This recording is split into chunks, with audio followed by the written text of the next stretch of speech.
گرامی قدر، عزتوں کا مرکز اور محور ذات ختمی المرتبت ہے۔ اگر عزت مصطفیٰ نہ ہو تو کائنات میں ہر عزت دار بے عزت ہو جائے۔ اگر کسی کی عزت ہے تو رسول اللہ کی وجہ سے، اور اگر کوئی دین اور دنیا میں بے عزت ہے تو وہ بھی رسول اللہ کی وجہ سے۔ ہم نہ کسی کو رشتہ داری کی وجہ سے مانتے ہیں اور نہ کسی کو رشتہ داری کی وجہ سے چھوڑتے ہیں۔ ہم علی کو اس لیے علی نہیں مانتے کہ وہ رسول اللہ کا بھائی ہے، ہم علی کو علی کے کردار کی وجہ سے مانتے ہیں، علی کے علم کی وجہ سے مانتے ہیں۔ اگر علی بھی رسول اللہ کے جنازے کو چھوڑ کر چلے جاتے تو ہم علی کو کبھی نہ مانتے۔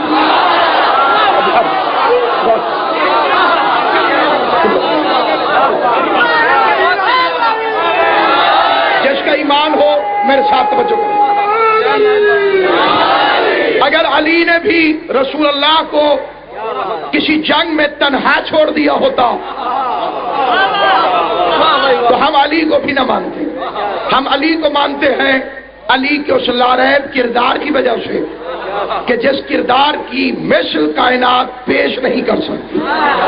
اگر ہم رشتہ داری کی بنیاد پر کسی کو چھوڑتے ہوتے تو فرعون کی بیوی کا احترام نہ کرتے۔ مذہب اہل بیت کے بچے کے بھی سامنے حضرت آسیہ کا نام لو، وہ عالم ہو، وہ بچہ ہو، وہ جوان ہو، وہ احترام کرتا ہے۔ کائنات کی 4 معزز ترین خواتین میں ایک بی بی ہے جناب آسیہ، حالانکہ کلمہ نہیں پڑھتا۔ اگر کلمہ پڑھ لے تو فرعون کے گھر رہتی، وہ قتل کر دے۔ آسیہ کلمہ پڑھے بغیر مومنہ ہے، مرزائی کلمہ پڑھ کے کافر ہے۔ جاؤ پوچھو غلام احمد قادیانی کا کلمہ کیا تھا؟ لا الہ الا اللہ محمد رسول اللہ۔ نماز بھی وہ مسلمانوں کی طرح پڑھتے ہیں لیکن پھر کافر ہے۔ آسیہ فرعون کی بیوی ہے لیکن ہم مانتے کیونکہ کردار کامل ہے۔ میں پوچھتا ہوں بی بی آسیہ کلمہ پڑھ، عجب نہیں بی بی فرمائے قتل ہو جاؤں گی تو بی بی یہ تو اچھی بات ہے، شہادت نصیب ہو جائے گی۔ کیا شہادت سے گھبراتی ہوں؟ فرمایا مجھے شہادت سے ایک بڑا عہدہ مل رہا ہے۔ بی بی شہادت سے بڑا عہدہ کیا ہے؟ بی بی فرمائے گی ہر گردن قتل ہو سکتی ہے لیکن ہر گود نبی کو نہیں پال سکتی ہے۔ بولنا جی زبان مولا نے عطا فرمائی، ہر گود کی یہ طاقت نہیں ہے۔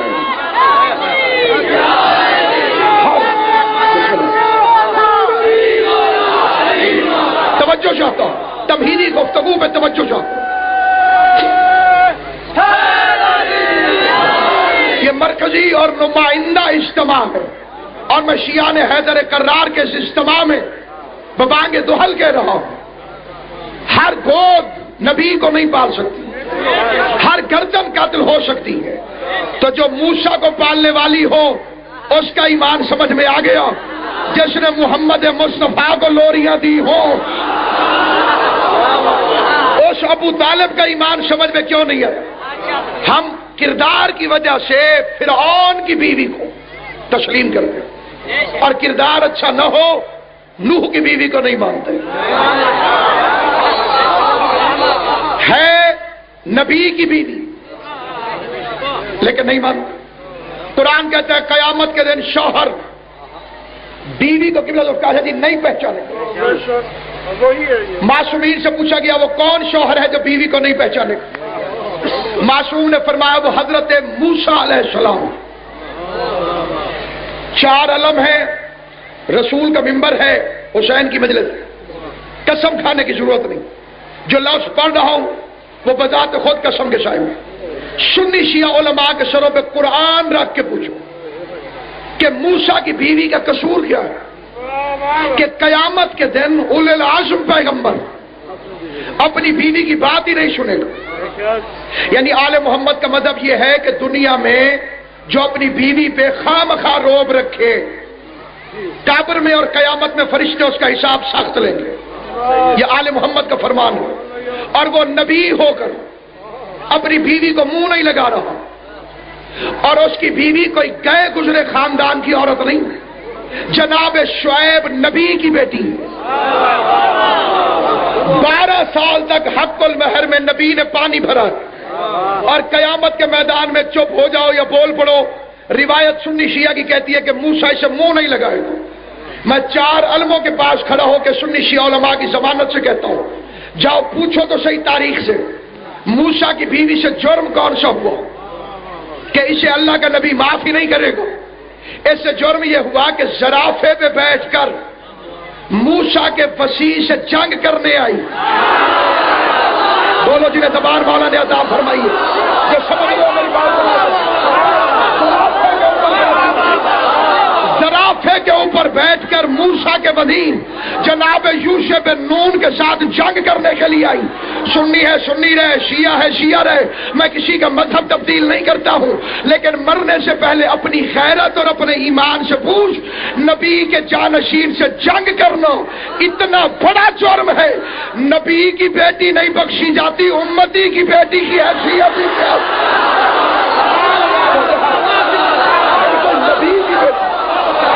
خدا اس کی بخشش نہیں کرتا.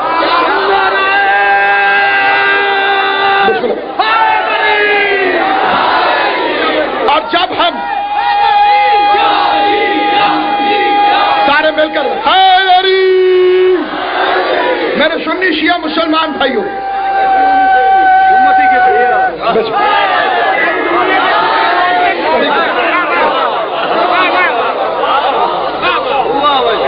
خدا کے ساتھ ہمارے شرم سلام.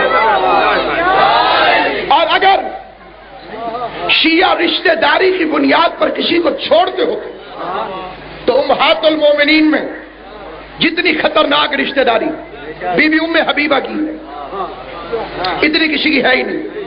شیعہ کا بچہ سلام کرتا ہے, شیعہ کا عالم سلام کرتا ہے, شیعہ کا بزرگ, شیعہ کی عورتیں سب سلام کرتے.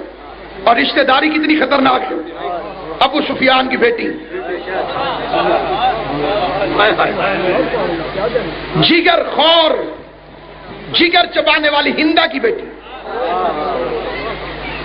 بڑے یزید کی بہن, چھوٹے یزید کی پھوپھی.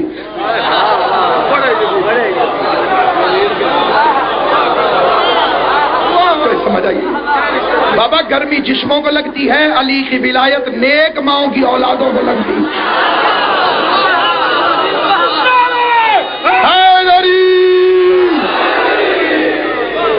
مانتے ہو اس حسین کو ہے جو حق کے بیان کے لیے نو کے نیزہ پہ بھی چپ نہیں رہا. شجر سب حرف زن ہوتے ہیں, گنچے بول پڑتے ہیں. علی کا نام آ جائے شگوفے بول پڑتے ہیں. علی کے ذکر میں یارو تقیہ غیر ممکن ہے, زبانیں چپ بھی ہو جائیں تو چہرے بول پڑتے ہیں.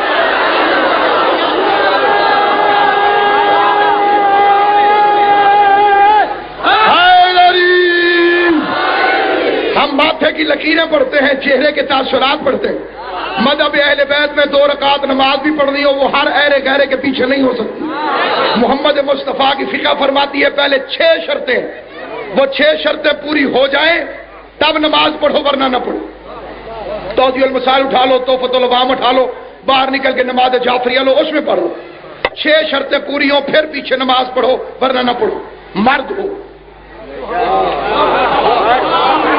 پہلی شرط شیعہ ہو. دوسری شرط اثنا عشری ہو, عام شیعہ بھی نہیں, 12 کا ماننے والا. چوتھی شرط عالم ہو. اور اگلی شرط حلال زادہ ہو. یہ جنہوں نے بڑا ایسے سادہ سا فکر لیا ہے, میں ان سے پوچھتا ہوں, گاؤں دیہات میں مسجد ہو, نماز پڑھنے کو موڈ آ جائے, جماعت کھڑی ہونے والی ہو, مولوی صاحب نماز پڑھانے والے ہو, پہلے بندہ جا کے دیکھے مرد ہیں, شیعہ ہیں, اثنا عشری ہیں, عالم ہیں. ایک شرط رسول فرما گئے, ناصر عباس کی شرط نہیں ہے, جس کو اس کا کلمہ پڑھ کے تم اور میں مسلمان کہلاتے ہیں, اس نے شرط لگائی حلال زادہ ہو. کیا کہوں مولوی صاحب السلام علیکم, میں نے آپ کے پیچھے نماز پڑھنی, کہ قبلہ آپ حلال زادے ہیں، تو مولوی صاحب نے کون سا ڈی این اے سرٹیفکیٹ پاس رکھا ہوا ہوگا جو نکال کے کہیں یہ دیکھو بھائی میں نے ڈی این اے ٹیسٹ کروایا تھا، میں حلال زادہ ہوں۔ علی کی عزت کی قسم کائنات میں کوئی پیمانہ ہی نہیں۔ اور اگر میں پوچھ لوں مولوی صاحب آپ حلالی ہیں تو بدتمیزی ہے۔ میں عالم دین کے پیچھے پڑھنی ہے نماز اور پہلے جا کے اس کو سوال کروں قبلہ آپ حلالی ہیں، اس نے پڑھائی کیا میں نے پڑھی کیا؟ یا رسول اللہ اگر پوچھتا ہوں تو تمیز نہیں رہتی، نہیں پوچھتا تو نماز نہیں رہتی۔ اب تمیز بھی باقی رہے اور نماز بھی، طریقہ کیا ہے؟ فرمایا یا علی لا یحبک الا حلالی ولا یبغضک الا حرامی۔ مولوی کو جا کے کہو یا علی مدد، خوش ہو جائے تو حلالی ہے، ناراض ہو جائے تو حرامی۔